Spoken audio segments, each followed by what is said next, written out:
처음에 좀 깨졌을 때는 공개 사형하는 그런 현장을 보면서 제가 2번을 목격을 했거든요. 비슷한 사격하잖아요. 죄수들이 피가 우리 몸에 튕길 정도의 거리에 또 북한 군의 무기를 보면서 저걸로 전쟁하면 우리가 이길 수 있겠다라고 생각해본 적도 없어요. 그만큼 다 허름했어요.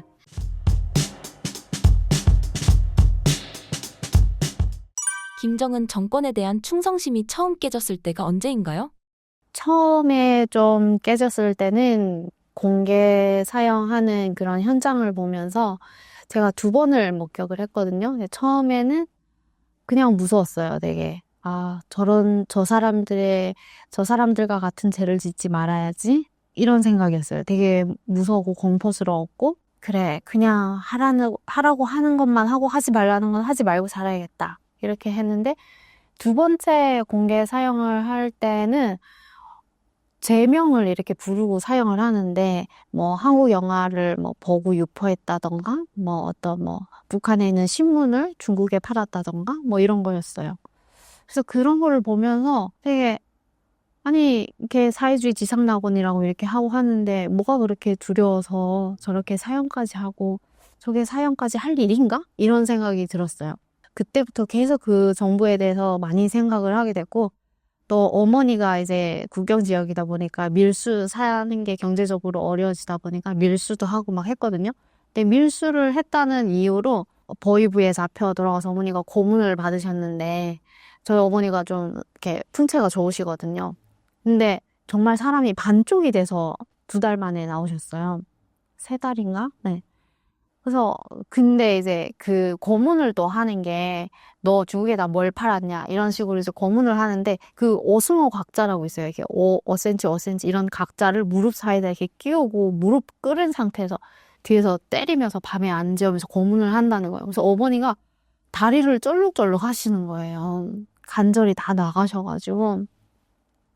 그래서 그때부터 그러면 먹고 살게끔, 직장에 나가면, 식량이라도 어느 정도 배급을 하던가, 어떻게 살라는 거야. 이런 생각이 들고 되게, 북한의 이 체제는 분명 잘못됐다. 이런 생각을 했어요. 공개 처형은 어떤 과정에서 이루어지나요? 공개 처형을 이제 한다. 이러면 저희 시 같은 경우에는 비행장이 있어요. 이게 아주 짧은데, 그런 비행장에 이제 각 시민단체에 다 통보를 해요. 학생들, 한 초등학생부터 청장년에 이르기까지 모든 북한은 다 조직적으로 되어 있잖아요. 어릴 때는 소년단, 청년동맹, 여맹, 이렇게.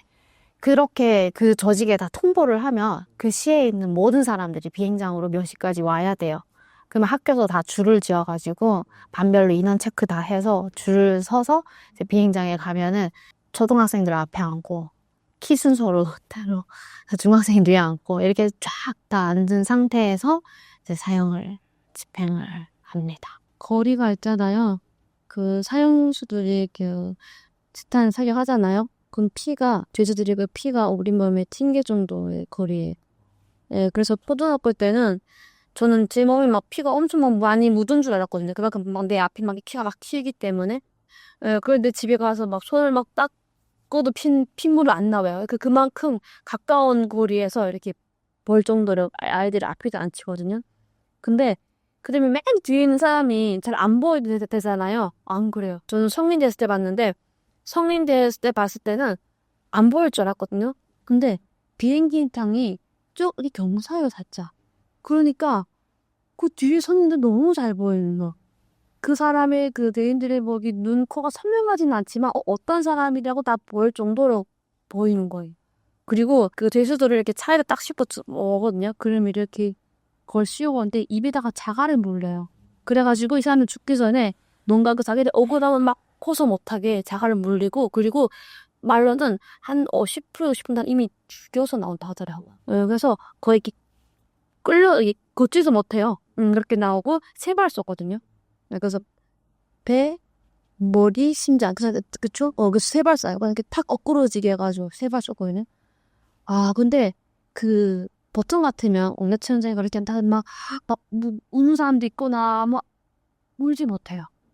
울면 알 때 잘. 울면 안 돼. 그 사람들을 우리는 주모의 눈빛으로 봐야 되는 거야. 하물며 가족도 울면 안 돼. 울면 큰일 나는 거야 그냥. 그래서 막 주모의 눈빛 봐야 되는데 어릴 때는 무서우니까 자기도 모르게 막 주모의 눈빛이 가거든요. 근데 성인 됐는데 주모의 눈빛이 안 나오는 거야. 그 사람들 그 죄명이 뭔가 죄 같은 죄가 아니니까 왜냐면 같은 고향이었으니까 같이 먹기였을 거 아니에요. 죄가 아닌데 죽으니까 중모심이 나오는 게 아니라 막 표정은 막 너무 불쌍한 거예요. 그래서 그걸 보면서 저도 이 북한 사회는 지상낙원이 아니라 이거는 정말 지옥이구나라는 생각이 그때 딱 들면서 이 땅이 너무 불안하다. 우리 미래가 안 보인다라는 생각을 저도 그때 든 것 같아요. 최근 북한군 파병 소식이 큰 파장을 불러일으키고 있습니다. 파병 소식을 접하고 어떤 생각이 드셨나요? 이거는 파병이라고 말하는 것도 저는 잘못했다고 생각을 해요. 파병은 나라의 명예를 위해서 나가서 그 나라 군복을 입고 내 나라의 군복을 입고 나가서 싸우는 게 파병이잖아요. 근데 이거는 북한 군인들이 북한 군복도 아니고 러시아의 군복을 입고 싸우는 거예요. 이들은 죽어도 그 어떤 명예, 그 죽어도 아무 의미가 없는 거예요. 그냥 명병에 김정은이 그냥 돈 받고 팔은 거예요. 근데 그거 우리가 파병하고 저는 솔직히 기분 나쁘고요. 그것도 잘못된 거라고 생각을 하거든요. 지금 인원수가 10,000명 또 넘었는데 김정은한테는 10,000명이 아무것도 아닌 거예요.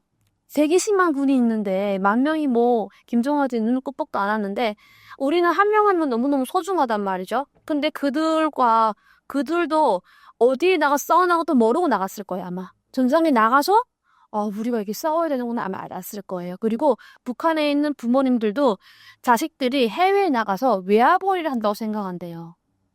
그래서 말로는 300달러를 준다고 하는데 그 300달러를 집에다 뒀다고 하는데 받은 부모님은 일단은 없다는 걸로 내부 소통에 일단 나왔고 부모님들은 해외에 그냥 파견되어서 일하러 갔다는 정도만 안다는 거예요. 이게 얼마나 비현실적이고 그들은 왜 이런 무모한 죽음을 당해야 되는지 정말 우리 이 세계가 저는 왜 이게 가만히 있는지 저는 너무너무 이게 어처구니 없다 생각하거든요. 그래서 김정은과 푸틴이 둘이서의 그런 합작극에 왜 그냥 정말 억울한 북한 군인들이 보셨어요? 그 화면에 보면 정말 어린 고등학생 막 졸업해 막 친구들 같이 막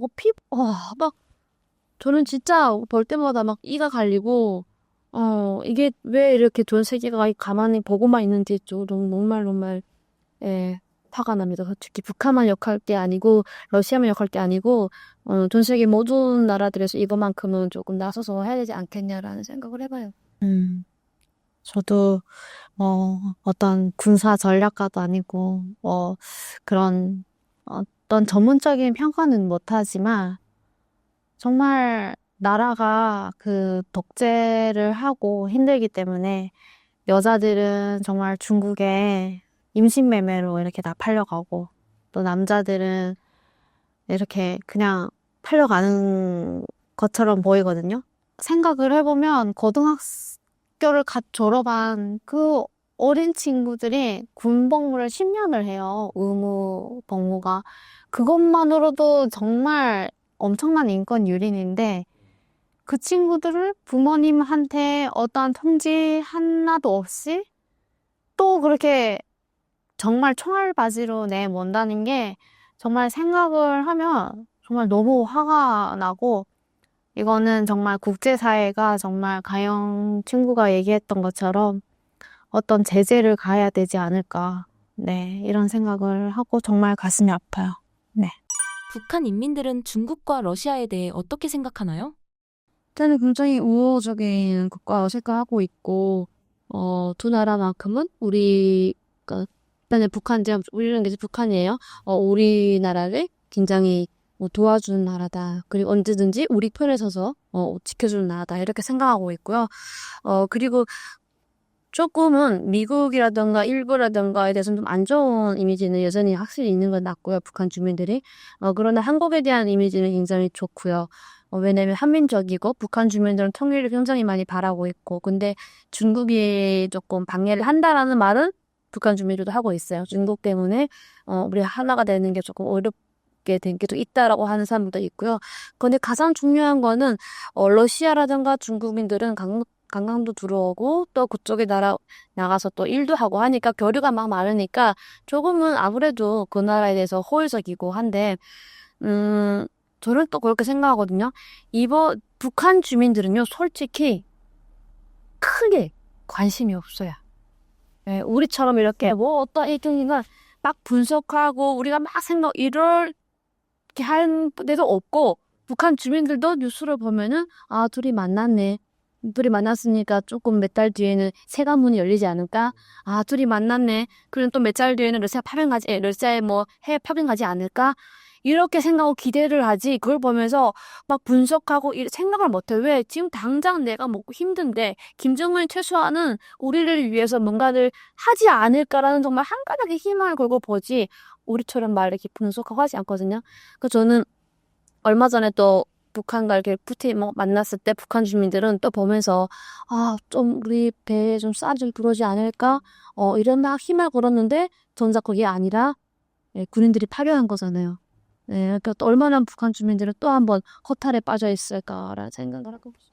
이제 매체에서는 엄청 러시아나 중국이 뭐 형제의 나라다, 피를 나는 나라다, 뭐 이렇게 계속 하니까 세뇌 교육을 받다 보니까 아, 정말 좋은 나라구나, 이런 생각을 했어요. 그랬는데 이제 저희는 그 세관을 통해서 이제 수많은 자원들이 중국 쪽으로 넘어가요. 근데 어머니가 그런 얘기를 하시더라고요. 정말 나쁜 거는 저 중국 사람들이다. 왜냐면 북한에서 이제 살겠다고 이제 국경 지역이다 보니까 중국으로 많이 넘어가잖아요. 그러면 김정일의 생일이다. 아니면 뭐 김일성의 생일 태양절이다. 뭐 이러면 그런 걸 이벤트로 선물로 북한 여성을 몇백 명 잡아서 이렇게 보내고 이렇게 해요. 그러니까 아, 중국 사람들은 실질적으로는 정말 나쁜 사람들이다. 이런 얘기도 있었고, 어머니가 또 그 세관을 통해서 이제 수많은 자원들이 넘어가는 걸 보면서 나무도 정말 큰 트럭에, 북한에 가면 산에 나무가 별로 없어요. 그렇게 나무가 없음에도 불구하고 정말 트럭에 통나무들이 엄청 넘어가요. 매일 끊이지 않고 넘어간단 말이에요. 근데 또 나무까지는 괜찮아요. 심으면 자라니까. 10년이든 20년이든. 근데 광물은 한 번 캐면은 다시 나오지가 않는단 말이에요. 근데 그걸 아주 헐값에 싹 다 캐가는 거죠. 그러니까 어머니가 저거는 정말 중국이 나쁜 나라다, 이렇게 말씀을 하시더라고요. 그래서 제가 그때 그 얘기를 듣고 다시 중국을 다른 시각으로 보게 된 거죠.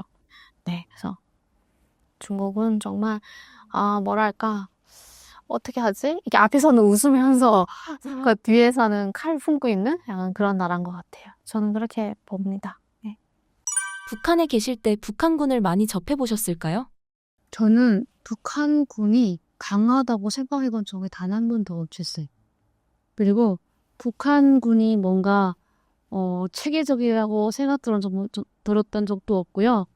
또 북한군의 무기를 보면서 저걸로 전쟁하면 우리가 이길 수 있겠다라고 생각해본 적도 없어요. 그만큼 다 허름했어요. 사람도 무기도 다 북한은 너무너무 허름했어요. 그렇고 또 저희 양강도 같은 경우에는 국경이다 보니까 군인들이 돈만 밝혔거든요. 네, 그리고 오히려 주민들보다 군인들이 더 한국 제품, 한국에 대한 그런 걸 더 잘 알고 있었어요. 그래서 저는 군인이 나라를 지킨다고 생각한 적이 없었어요. 네, 그만큼 자기들의 그 목적을 위해서 나 군복무하는 게 장사한 군인들 같아 보였었거든요. 그리고 저는 안쪽 지역에는 군인들 못 봤는데 조금 우리 양강도에도 조금 안에 들어가면 막 군단들이 있어요. 뭐 군단들 가서 봐도 군인들이 너무너무 열악한 거 상황이. 그래서 너무 말라서 여기 그 먹이 있잖아요. 이게 살이 없어요 거의. 근데 그런 군인들이 농사만 짓고 있는 거예요. 훈련하는 거 저는 단 한 번도 못 봤어요. 네, 농사 짓지 않으면은 겨울에 나무하러 가지 않으면 그래서 저는 이 군대가 맞나? 한 생각이 들었거든요. 근데 화면에 나올 때는 굉장히 우리나라의 군의 국민이치 이러고 성군 정치 하는데 또 그 군인들을 보면은 뭔가 강해 보여. 근데 내가 현실에서 보는 군인들은 전혀 강함이 없어 보여요. 그래서 저는 항상 강의 가서도 말하는 게 북한군은 보여주기만 하고 있다. 네. 제가 봤던 군인들은 이제 저희가 국경 지역이다 보니까 국경을 지키는 국경 경비대가 다 군인이에요. 근데 군인들이 이제 군에서 보급되는 그런 식량으로는 정말 살 수가 없으니까 다 불법을 한단 말이에요. 그래서 초소를 자기 그 몇백 미터, 뭐 몇 킬로 이렇게 지키는 초소가 있는데 그 초소를 지킬 때 자기가 근무하는 시간에 누군가 밀수를 하면은 봐줘요.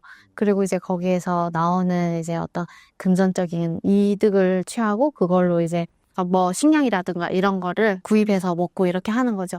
그래 군인 같은 군인이 아니었어요. 제가 먹었는데도. 그리고 이제 저희 그 친척들은 이제 군인들이 좀 있었거든요. 평양 쪽에 있는데 이제 그 저희가 백두산 지역이니까 거기가 김정일, 김일성의 어떤 혁명 사적지예요. 그러면 이제 거기로 이제 1년에 한 번씩 평양에서 이제 군인들이 답사를 와요. 근데 답사를 오면 저희 집에 이제 묵기도 하고 했었단 말이에요. 그러면 저희 할머니나 이런 분들은 이제 아들이니까 그 사람들은 음식 엄청 대접해. 그럼 자기네 진짜 뭐 5년 만에 이런 음식 처음 먹어본다. 막 이러고. 그리고 이제 삼촌들이 이제 휴가나 어떤 진급하려고 하면은 돼지 한 마리 이렇게 하면은 휴가를 막 1년씩 주고. 막 이렇게 했었어요. 그러니까 정말 대한민국 군이랑 많이 다르죠. 제가 그 대학교 동창 중에 한 명이 아빠가 그 비행사였거든요. 비행사 가족인데 북한에서는 비행사 가족들은 혜택이 굉장히 커요. 좀 잘 산다라고 하거든요. 근데 백두산 바로 밑에 삼전 이제 그 삼전 쪽에서 비행사였거든요. 하루 한번 가봤었는데 그 친구가 가끔씩 방학에 올 때는 이렇게 초콜릿을 갖고 오거든요. 조그만 거에 비행사는 초콜릿 이렇게 나눠주거든요.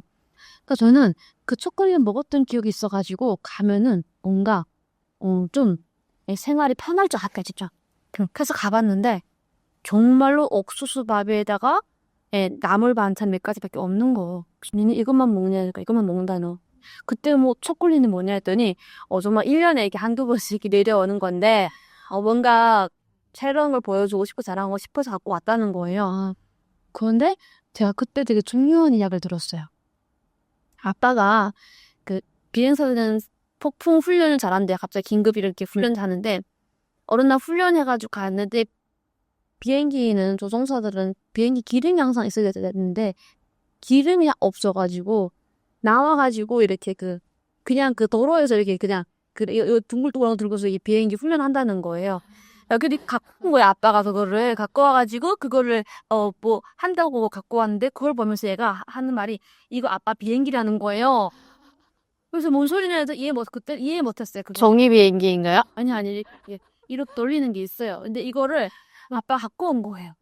얘가 이거 아빠 비행기라고 얘기해 주는 거예요. 제가 그때는 이게 저는 또 뭔가 다른 북한의 무기인 줄 알았어요. 근데 그 이후에 한국에 와서 북한의 그 뉴스가 나왔거든요. 비행사들에게 조종 훈련하는 거. 그게 바로 조종 이것만 있는 거예요. 핸들만. 핸들만 해가지고 레이저를 쏴가지고 비행기 길을 만들어가지고 날아가는 그거였던 거예요. 그래서 와, 얼마나 열악했으면 옛날부터 이렇게 해가지고 훈련을 했고 아빠가 긴급을 나갔는데 길이 없어가지고 비행기랑 오당을 못하고 이게 바로 북한의 현실이에요. 비행사가 비행기 길이 없어서 훈련 못한다? 이건 말도 안 되는 거잖아요. 그래서 그렇게 해서 다친 사람도 많대요. 또 비행기를 훈련하기 전에 투입하기 전에 테스트를 못하고 했다가 떨어져가지고 이 불구가 장애인 된 사람도 옆에 있고 그 친구 말하는 거고 저분은 해가지고 훈련 중에 다쳐가지고 좋게 됐다고. 근데 너무 생활이 힘든 거예요. 그거 보면서도 북한군이 진짜 우리 집에 북한군이 없는 게 너무 다행이다 생각할 만큼 했는데 한국에 보니까 너무 천지 차이죠. 이거는 뭐 거의 기분 나쁜 50배 차이가 나는데요. 뭐 북한군과 우리 군의 군사력 차이가 50배예요. 저는 근데 그 50배보다 더 차이 난다고 생각하거든요. 제가 거의 매일 그냥 군부대 가잖아요. 얼마 전에는 포병대대 갔거든요. 그 진지 안에 포들이 쭉 있는데 와, 저 순간에 너무 이게 든든했어요. 네, 그거 보면서 제가 그 장관님께 여쭤봤어요. 장관님, 길이 없어서 못 가는 거 아니죠? 그때 포스치를 얼마 전에도 가져간걸요? 막 그러시면서 그걸 보면서 와 정말 우리 국민들이 잘해야겠구나 이렇게 튼튼하게 지켜주고 있으니까 너무너무 비교가 안 돼요. 그리고 평소에는 이렇게 막 군인들이 군대 맞아? 할 만큼 굉장히 되게 편해 보이다가 훈련한 거 딱 보면은 뭔가 기감이 딱 보여줘요.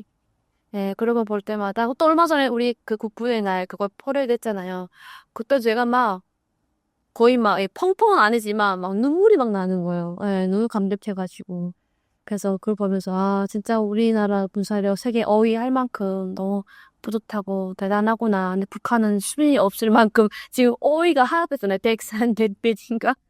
그래서 북한이 저렇게 미사일을 만들고 또 군인들에게서 이렇게 저는 또 그 8.11가 나와서 그러는데 우리가 자꾸 안 좋은 얘기만 하잖아요. 한 가지 또 김정은이 가져가는 게 두 가지거든요. 하나는 덜 가져가고 또 다른 하나는 현대전을 익혀가거든요. 왜냐면 북한은 현대전에 굉장히 미숙해요. 근데 이번 기계 통해서 그 현대전에 실제로 투입하다 보니까 어떤 무기를 쓰는지도 알고 현대전은 어떻게 싸우는지를 연습하는 거예요. 거기에서. 그거 연습해서 나중에 어떻게 자기들 써먹겠죠. 그거를. 그래가지고 저는 그것도 김정은 노리지 않았을까라는 생각을 해봐요. 군인들이 총을 못 쏘잖아요. 북한은 1년에 3발밖에 못 쏘는데 가가지고 진짜 총도 써보고 현대 무기 다뤄보고 하니까 저는 좀 그런 것도 이용하지 않았을까 하는 생각도 해봤어. 북한에서 알고 계셨던 남한은 어떤 모습이었나요? 저는 그 드라마를 보면서 주인공들은 항상 가난하고 막 힘든 거예요.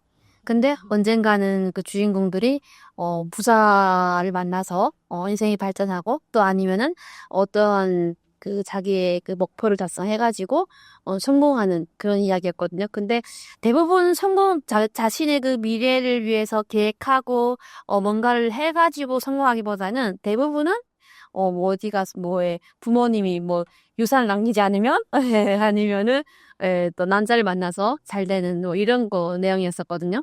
그래서 그런 거 보면서 한국은 남자들 다 저렇게 잘 사나.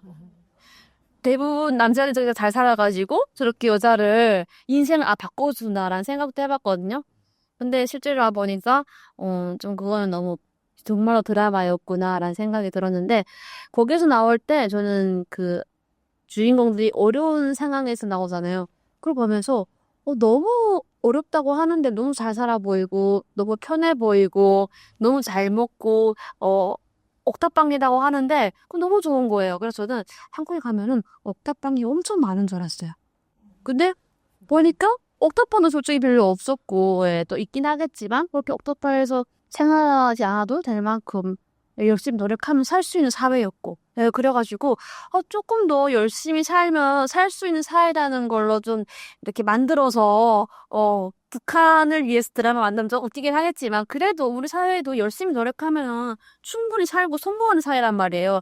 그런 걸 조금 찍어서 이렇게 내보내주면 좋지 않을까. 그럼 더더욱 북한에서 봤다면 한국 더 가고 싶다 막 이렇게 동기부여가 될 텐데 그게 좀 저는 아쉬웠던 것 같아요.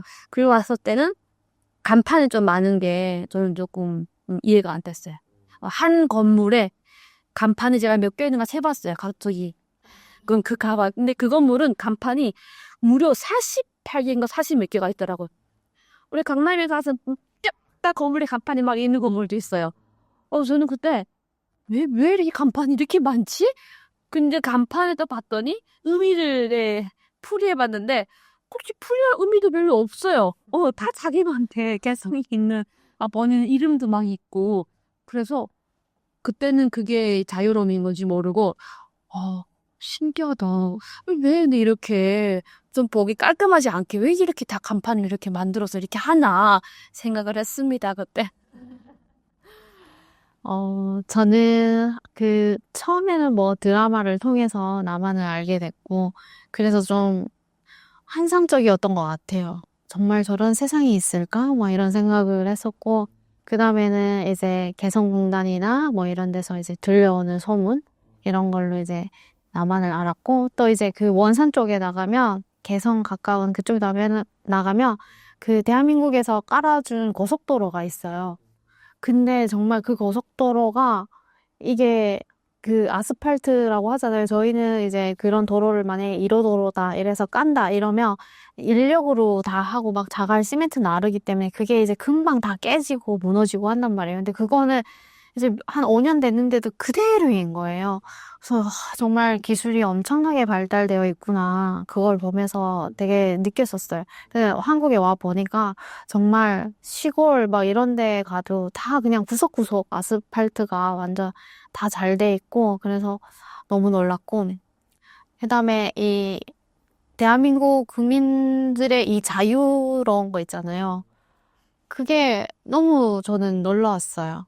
뭐 투표에 대한 자유권, 뭐 내가 또 이렇게 발언할 수 있는 이 발언의 자유권 이런 게 너무 북한이랑 다르고 너무 자유롭고 좋다. 이렇게 민주주의가 돼야 되는데 자유라는 거는 정말 이게 우리가 막 몇만 년을 이제 막 투쟁을 해서 이렇게 얻는 거잖아요. 인간의 어떤 기본적인 욕망인 것 같아요. 그래서 한국에 와서 이 자유로움이 너무 좋은 것 같아요. 한국에 와서 가장 하고 싶었던 것들은 무엇인가요?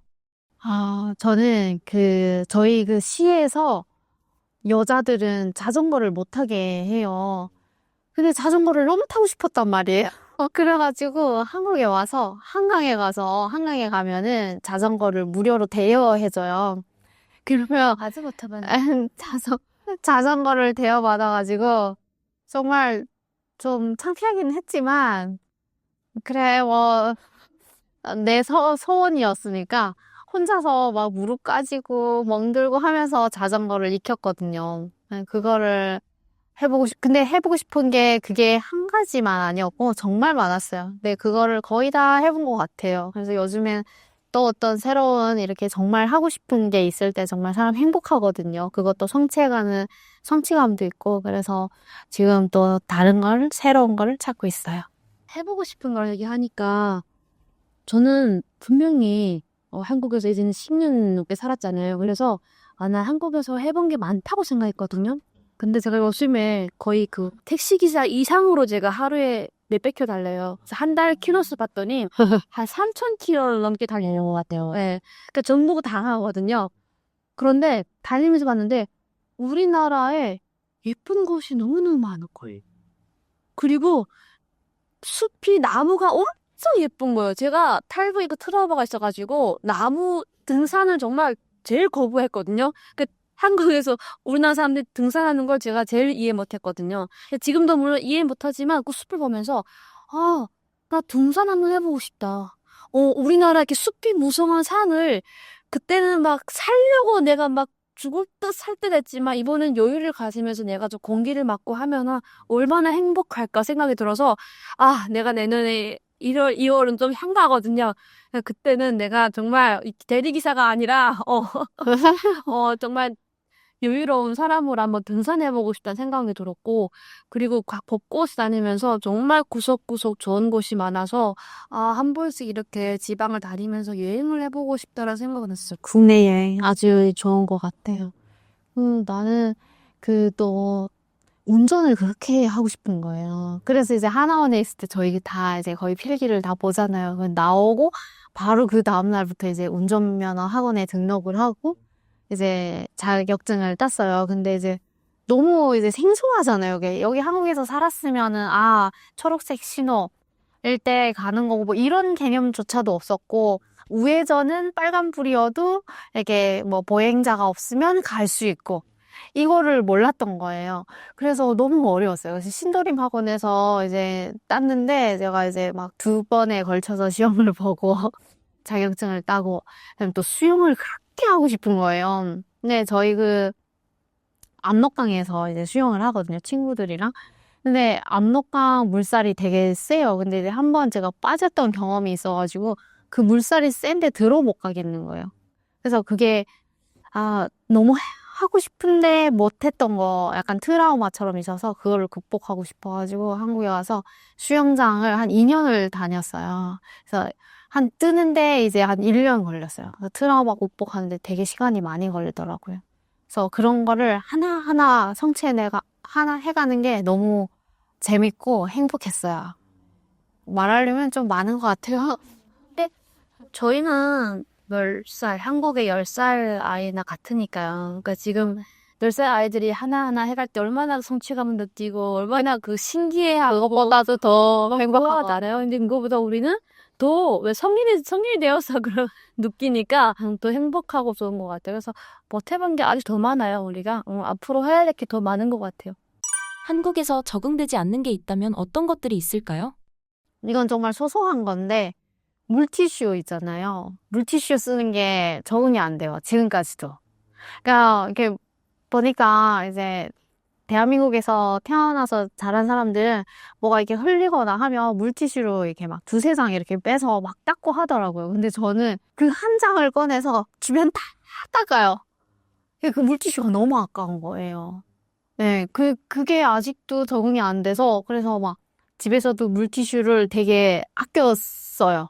그리고 여기서 이제 살았던 사람들은 이제 배려 이런 게 익숙하잖아요. 근데 저희는 이제 물론 인간의 어떤 기본적인 배려는 있지만 이런 문화적인 게 그건 아니었어서 이렇게 좀만 이렇게 뭐 어르신이 좀 이렇게 뭐 힘들게 뭐 이렇게 오고 가도 이렇게 같이 가서 막 이렇게 해주고 그다음에 뭐 장애인들 엘리베이터에 이렇게 오면은 이렇게 문을 열어주고 이런 문화가 없었던 것 같아요. 그래서 그게 이게 20여 년을 그렇게 살았어서 그런지 마음은 안 그런데 이게 선뜻 안 돼요. 몸이 이게 반응을 못 해요. 그래서 가끔 이렇게 모르는 사람 보면 아, 쟤 되게 배려심이 좀 부족하지 않아? 이렇게 볼 수 있을 만큼 좀 그런 부분들이 있어요. 네. 적응되지 않는 거는 너무너무 많아요, 저는. 그래서 너무 많아요, 정말. 내가 저는 그렇게 생각했거든요. 한국에서 금방 왔을 때 한국에 온 지 10년 됐어요 하면은 와, 어떡하냐. 너무 멋있다. 다 알겠다. 막 이거든요. 제가 10년 되어 보니까 아니요. 10년 돼도 모르는 게 너무 많고 10년 돼도 아직도 해야 될 게 너무 많고 알아가야 될 게 너무너무 많은 거예요.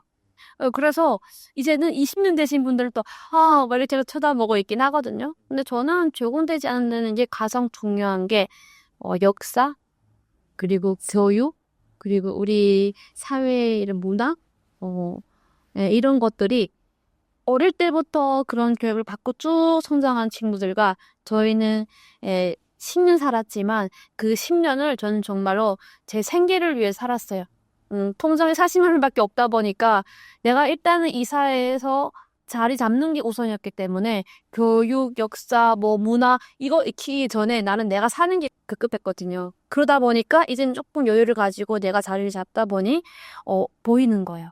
그때 봤을 때, 난 모르는 게 아직도 너무 많구나. 이게 아직 적응이 안 되고, 그런 문화도 내가 살면서 부딪히면서 배웠던 문화라서, 제대로 내가 좀 알아가야겠다 해가지고, 정말, 아는 게, 10가지라면 모르는 게 100가지가 넘는다 생각이다.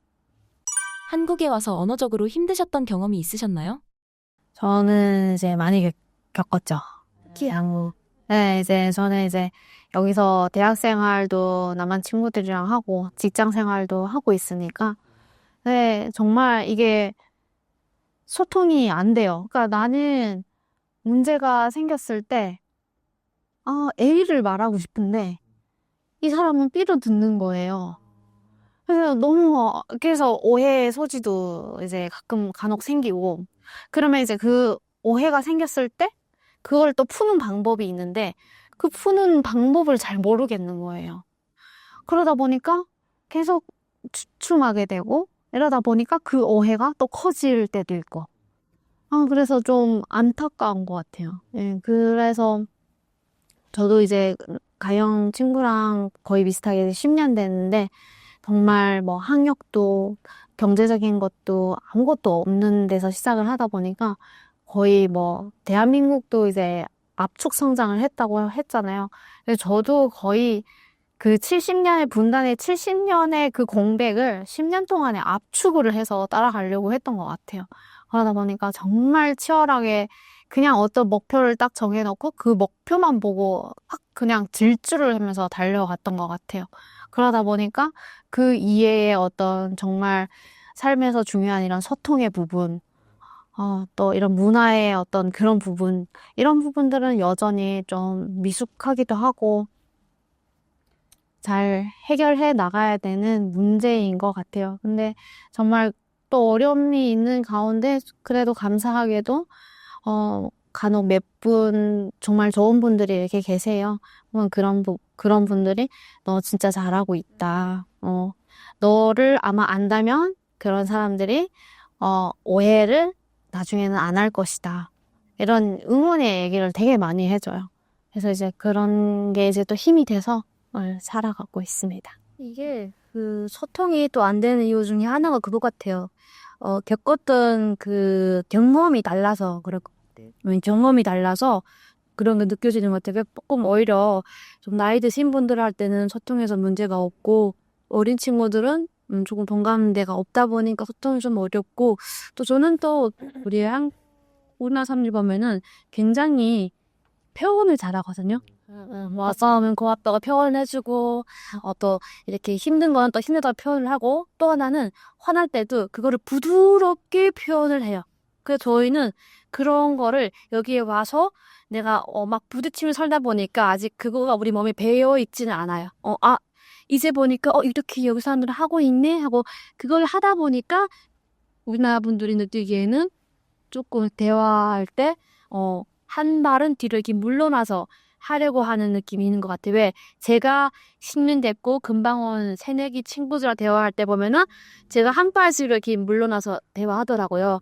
그러니까 그런데 우리나라 사람들은 한 발이 아니라 몇 발은 뒤로 물러나서 대화하실 거란 말이에요. 그러다 보니까 이게 또 중요하구나. 표현을 어떻게 하는지를 우리는 못 배웠고 또 그 표현을 하더라도 우리는 어떻게 왜 북한에서는 표현을 하면 안 돼요. 표현하면 안 됐었고 설마 자기 부모한테도 그 표현은 자유로우면 안 됐어요. 미안하다는 말 한 적이 없죠. 촬영한다는 말도 안 적없고 정말 기본의 표현도 못하고 살았으니까 한국에 와서 그런 것도 셔틀 수밖에 없거든요. 저는 그래서 그 표현이 가장 우리 갈등을 이렇게 조금 만들어 놓고 하지 않나. 통일이 돼도 이런 문제가 분명히 있을 거예요. 네, 그래서 남한 분들도 북한을 좀 이해할 수 있는 이런 매체나 어떤 채널이 생겨야 되고, 그리고 또 북한 사람들도 남한을 이해하는, 근데 또 이제 그렇게 그 서로를 이해할 수 있는 가교 역할을 저희가 할 수 있을 것 같아요. 네, 할 수 있을 것 같아요. 할 수 있을 것 같아요. 그래서. 최근 탈북민 중에서 월북을 시도한 사람이 있다고 들었습니다. 탈북민이 월북을 하는 이유는 뭐라고 보시나요? 저희가 한국에 같이 온 친구 중에 한 명이 다시 북한을 갔거든요. 그래서 이제 가장 가까운 거리에서 이제 봤었고, 정말 탈북이 목숨을 걸고 하잖아요. 그만큼 어렵기도 하고 위험한데, 남한에서 또 정착을 하는 거는 또 다른 문제인 것 같아요. 근데 그 속에서 정말 오는 여러 가지 어려움들이 있는데, 뭐 문화 차이도 있고, 또 경제적인 것도 있고, 또 사회적인, 간혹 못된 사람들이 있어요. 이렇게 차별하는 사람들이 있어요. 근데 거기에서 오는 게 또 고향에 대한 그리움이 엄청나거든요. 왜냐면 우리 뭐 외국에서 외국인 근로자들이나 뭐 이런 사람들이 와도 집에 가고 싶으면 언제든지 가잖아요. 근데 저희는 이제 평생 갈 수도 있고 못 갈 수도 있다는 그게 있기 때문에 훨씬 그리움이 더 커지는 것 같아요. 그리고 일단 주변에 친인척이 없기 때문에 그냥 혼자 온 친구들은 혼자 있는 거예요. 그 거리감이 정말 저도 경험을 해봤지만 엄청나거든요. 대한민국이 OECD 국가 중에서 자살률 1위잖아요. 그 문제 중에 하나가 고독이에요. 네. 네, 대한민국에서 태를 묻고 나서 자란 그런 사람들도 그렇게 외로운데 심지어 탈북민들은 훨씬 더하죠. 그래서 저는 월북을 하는 게 그 사람의 개인적인 문제도 있고 하지만 그냥 정말 여러 가지 상황들이 복합적으로 있을 수 있다고 생각을 해요. 그래서 대한민국 국민들이 이렇게 뭐 월북을 했다 이러면 탈북자들 욕하는 분들도 막 댓글 보니까 많더라고요. 근데 저는 그냥 인간 대 인간으로서 그냥 저 사람이 또 어려움이 나름 있었겠구나. 오죽했으면 그 지옥 같은 땅으로 다시 갔을까. 그렇게 좀 관용의 눈길로 봐주셨으면 좋겠어요. 이게 퍼센트를 따지자고 하면은요, 정말 0.001%도 안 돼요. 네, 정말 극소수인데, 그게 뉴스화가 되어서 이슈가 되고, 탈북민 사회의 전체적인 이미지로 덮어넣는데요. 얼마 전에 그 버스를 타고 통일, 전망대까지 갔던 그분 있잖아요. 저는 그 뉴스가 딱 터지는 순간 제 댓글에 막 난리가 났었고, 제가 또 그때가 쇼츠였나 모르죠. 판문점에 갔습니다라는 그런 영상을 찍어 올렸더니, 가영 씨도 그냥 갔다 오려고요? 하고 이렇게 농담을 딱 던졌는데, 저는 그게 좀, 자극적이었어요. 그분은 농담을 던졌지만, 예. 그러니까 그때 그 사람이 이렇게 항의했을 때는 뭔가 이유가 있잖아요. 근데 그 이유는 아까 우리 가영 씨가 말한 것처럼 정말 많은 이유가 있단 말이에요. 그런데 그 한 사람을 인해 가지고 탈북민 전체에게 이미지를 씌우는 거는 전 정말 아니라고 봐요. 우리나라 사람들도 보면은 여러 가지 범죄를 저지른 사람들이 많이 나오잖아요. 그러면 대한민국 사람들 다 그래. 이렇지 않잖아요. 그것처럼 정말 열심히 사는 탈북민들, 한국에서 정착 잘하는 사람들 보고 그 사람들이 거기까지 올라갈 때까지 얼마큼 힘듦이 있었는지를 보면은, 아, 이 사람들이 이런 행동하지 않을까라는 생각을 했으면 좋겠고요. 또 하나는 정말 아까 가영 씨가 말한 것처럼 정말 그렇게 힘들어서 가는 경우가 있고, 또 다른 하나는 북한에서 인질로, 북한에서 매수로 가는 것도 있기 때문에 그걸 다 전체적으로 힘들어서 갔다라고 보기엔 저는 좀 힘들어요. 솔직히 북한은 정말로 지옥이기 때문에 북한 탈북민들은 한국에 와서 열에 9은 북한에 돌아가고 싶냐라고 물어보면은 단 한 번도 안 가고 싶다고 말해요. 우리 주변에서. 근데 간혹 한 명이 말할 때는 보면은 굉장히 이미 많이 우울한 상태에 있고 병원에 와서 치료를 받아야 될 정도의 상태예요. 그런 분들은 가끔은 가보고 싶다. 돌아가고 싶다라고 말해요.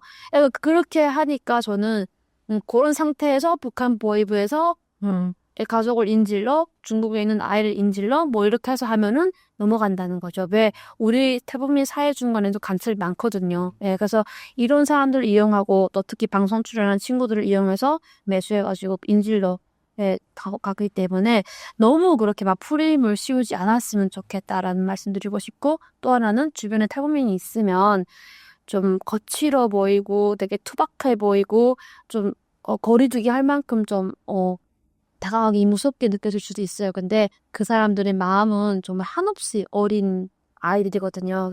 만약에 주변에 있다고 하면 말 한마디라도 해주면 정말 그게 힘이 되거든요. 저는 그렇게 그런 걸로 부터까지 봤거든요. 주변에 계시다면 탈북민한테 힘내라고 요 말만 해줘도 그냥 잘 봤다고 이렇게만 해서도 그 사람들은 잊지 않고 잘 살기 때문에 꼭 그렇게 했으면 좋겠습니다라는 말씀 드리고 싶습니다. 여러분. 그리고 저 이 이야기도 꼭 하고 싶은 게 그 사람들이 어떻게 돼서 북한을 갔는지는 사실 누구도 몰라요.